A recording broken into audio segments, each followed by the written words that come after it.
Bonsoir, c'était une très attendue signature, la convention Tour de France 2014.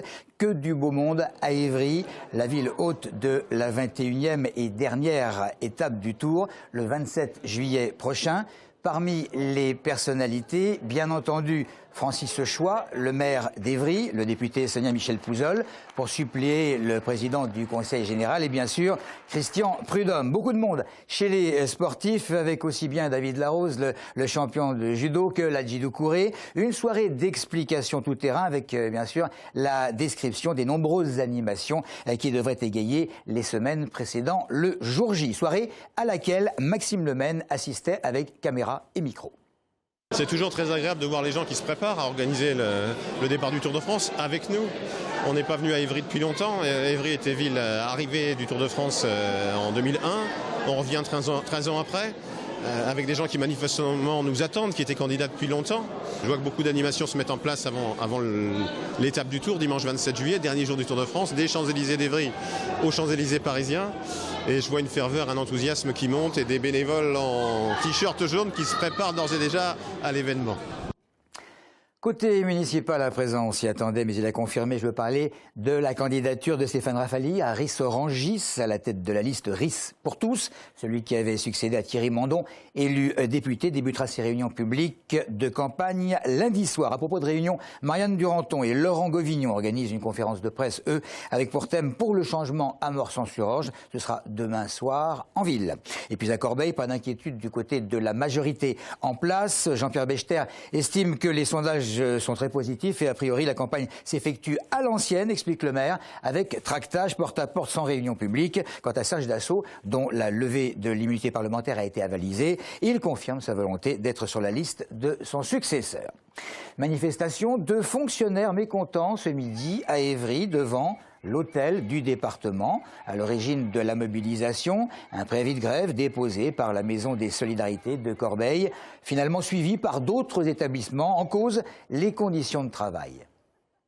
Très difficile, des conditions vraiment inacceptables pour une équipe âgée de l'aide sociale à l'enfance qui est très réduite, où on n'a pas de responsable, on n'a pas de cadre, on n'a pas d'inspecteur. Depuis des mois, on travaille dans des conditions extrêmement difficiles, très difficiles.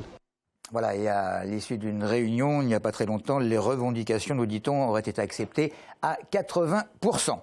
Rappelez-vous, en 2006, Ilan Halimi avait été retrouvé pour mort à Sainte-Geneviève-des-Bois. Le jeune homme avait été torturé pendant 3 semaines au motif qu'il était juif, pour ne pas oublier et honorer sa mémoire. Le tout premier prix Ilan Halimi contre l'antisémitisme a été remis ce matin par Jérôme Guedj, le président du Conseil général.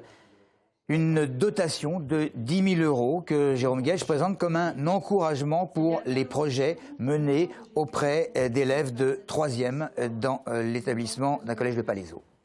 On commence par visiter des lieux d'histoire locale pour une première réflexion sur la mémoire, l'histoire et la mémoire.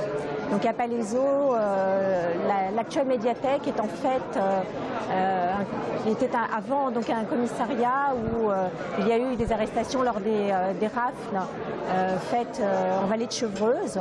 Donc on va là dans ce lieu où une plaque a été apposée et puis ensuite on va également partir à Prague et notamment nous irons visiter l'ancien ghetto de Theresienstadt. Le jury a été unanime parce que c'est un projet d'abord qui donne la priorité à l'éducation, ça se passe dans le collège, mais c'est une approche pluridisciplinaire qui, à partir de l'enseignement de la Shoah et de la lutte contre l'antisémitisme, en mobilisant pas uniquement le prof d'histoire, mais aussi le prof d'art plastique, le prof d'instruction civique, pose la question du vivre ensemble et de la lutte contre toutes les formes de communautarisme. Visiblement très ému, Jérôme Guedj a rappelé qu'il n'y avait pas de degré dans le racisme et dans l'antisémitisme. Un peu plus tôt dans la matinée, il s'était rendu à Sainte-Geneviève-des-Bois justement pour commémorer la mort d'Ilan Halimi avec la famille de la victime.